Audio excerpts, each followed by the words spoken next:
FrameRater.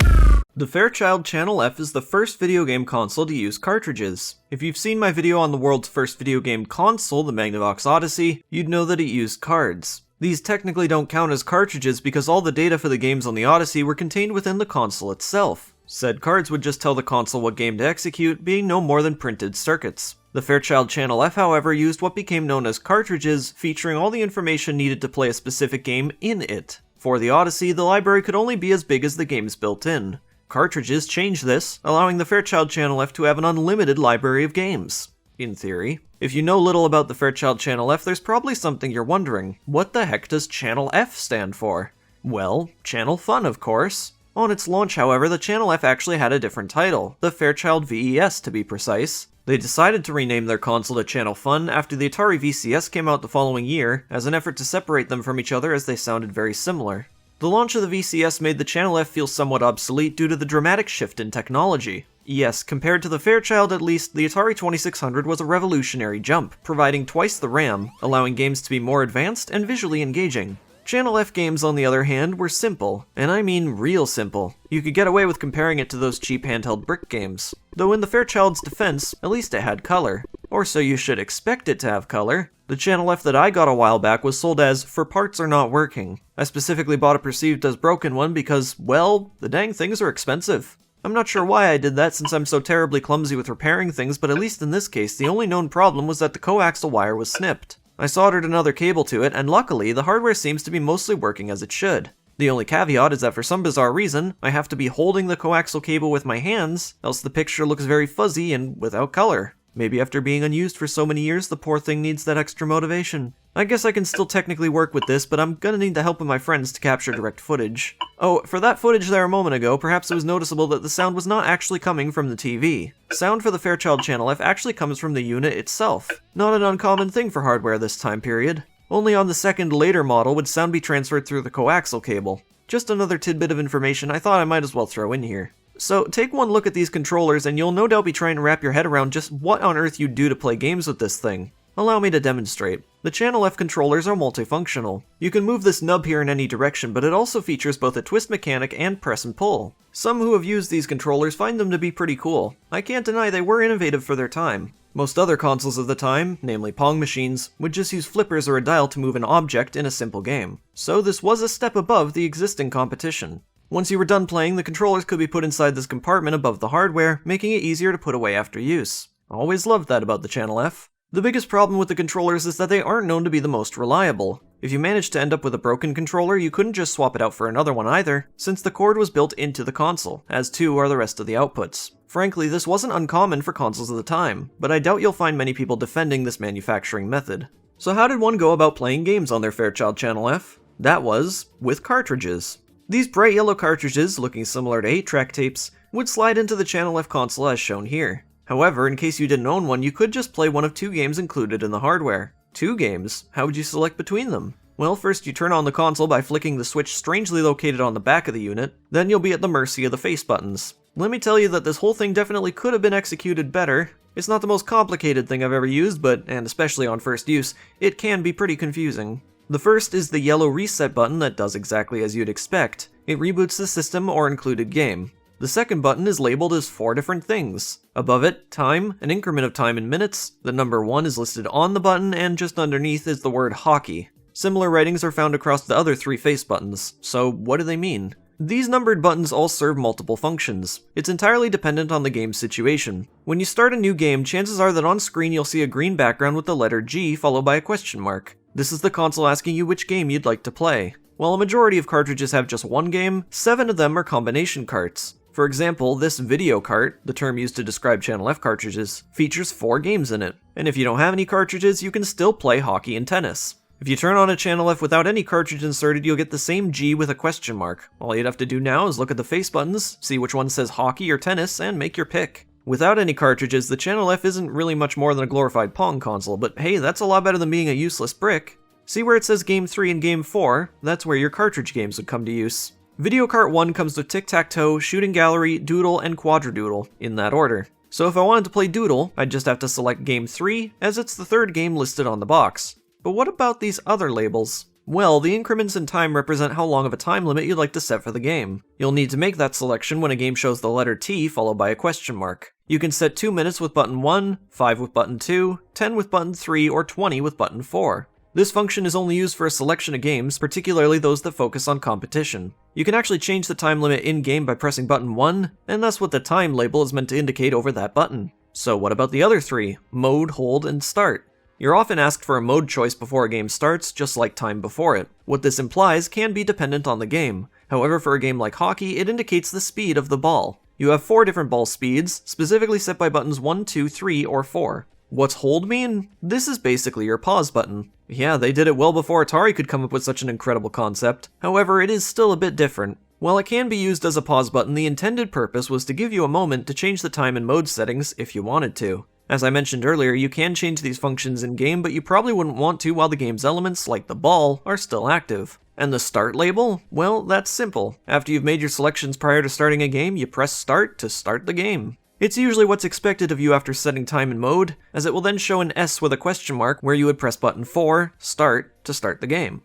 Well, that was all a bit of a mouthful, wasn't it? Yeah, while I think the buttons look cool on the system, them serving so many different functions is quite a mess. If the 2600 coming out the following year is an example to go by, a less confusing interface was a technical possibility. In its legacy, the company Fairchild released 21 cartridges for the Channel F before they sold their rights off to Zircon, whom of which developed the second Channel F revision. Zircon produced 5 additional carts that added to the existing library, creating a total of 26 cartridges overall. This isn't counting the 2 demonstration carts, which are so poorly documented that I can only really say what I've experienced with them and the fact that they exist. The first one serves as a way to introduce you to the controller with on-screen text prompts in between a game of hockey. It's very effective at what it does. The second is just a bunch of repeating visuals showing you still examples of the various video carts you could purchase separately. These 2 carts are very rare, which leads me to assume they were only used by retailers and in-store kiosks. Again, I couldn't find a word about these outside their existence. In my console library series, I take a look at each game released for the console during its lifetime availability. We'll do that today all the same, but I should say this will be a much quicker process than ever. While I suppose I could tell you what each button does for each game, that just feels like a waste of both our time.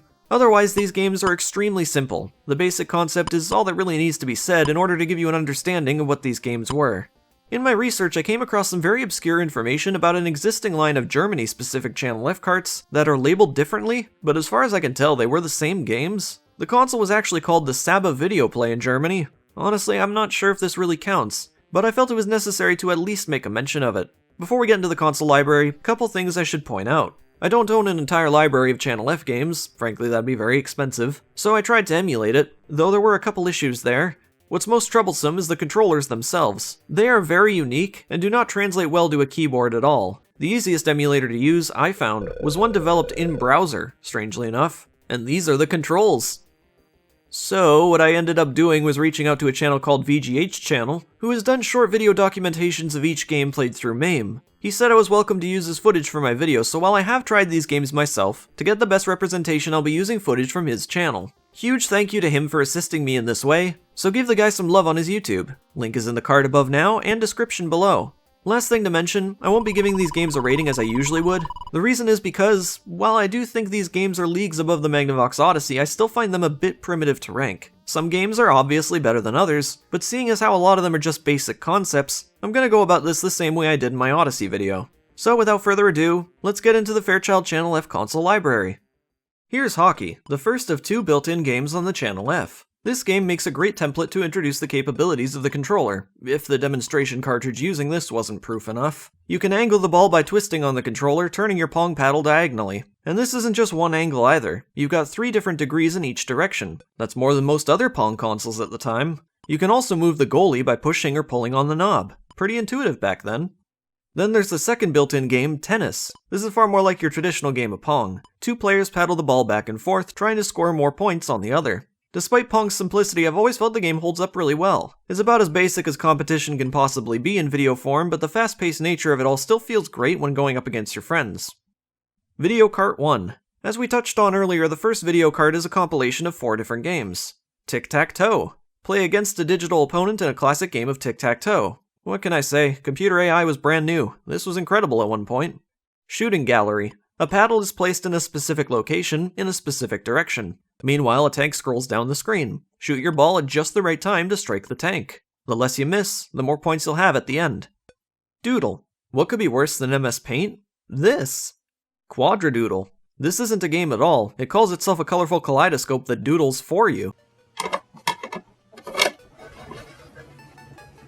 Oh, do you see that? Cart 2, Desert Fox. Technically this is a 2-pack. It also has shooting gallery, but it's identical to the game on VideoCart 1. In Desert Fox, you and a mandatory second player must duke it out in your tanks. First one to get to 100 shots wins.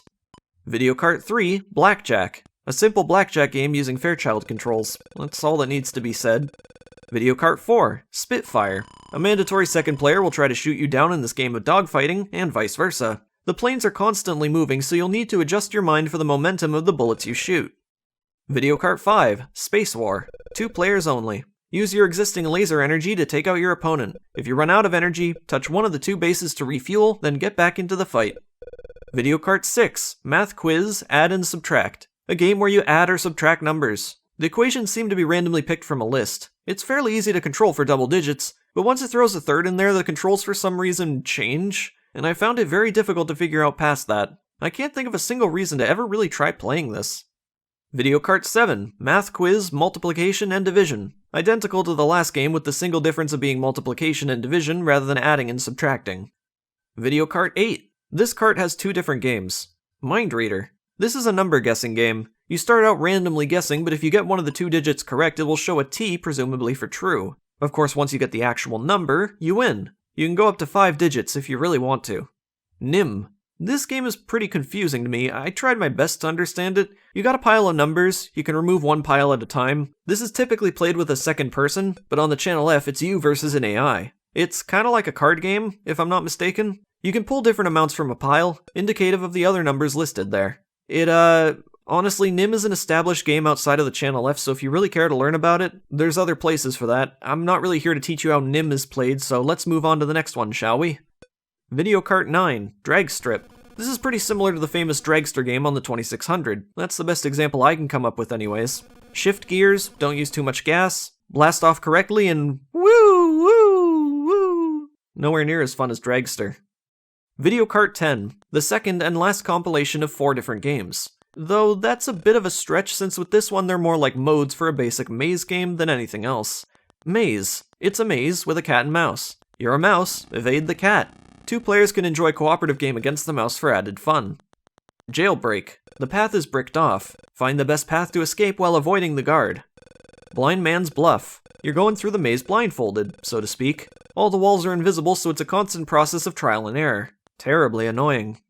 TRAILBLAZER. The maze doesn't exist yet. You'll have to move forward to reveal the maze, although behind all that green, a layout already exists. Uncover the maze as you go to find the exit.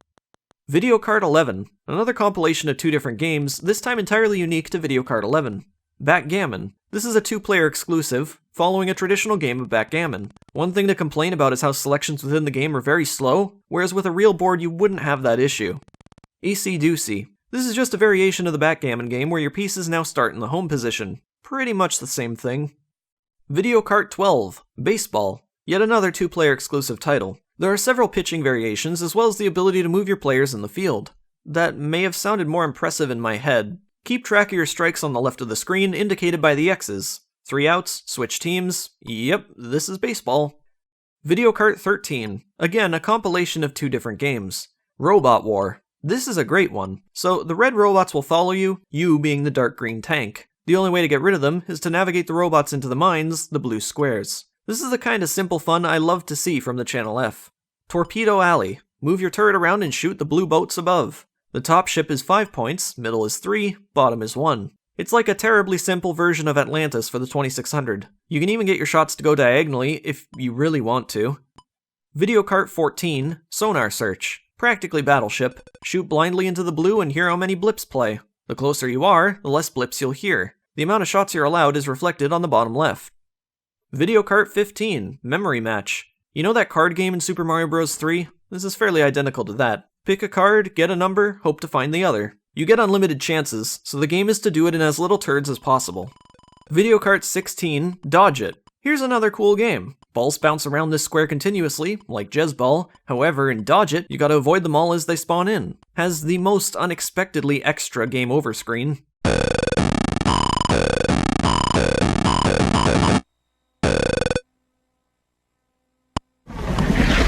VIDEOCART 17, Pinball Challenge. This isn't pinball. No, in fact, this is just Breakout. Not a good clone of it either. There are only 2 possible angles for the ball to ricochet in. VIDEOCART 18, Hangman. I wasn't recording unfortunately, but the first time I played this, the answer was Virgin? This was actually pretty good. There's even an animation for when you win or lose. I guess they must hang a lot of people here because the building is already there when you start, unlike a typical game of Hangman. VIDEOCART 19, Checkers.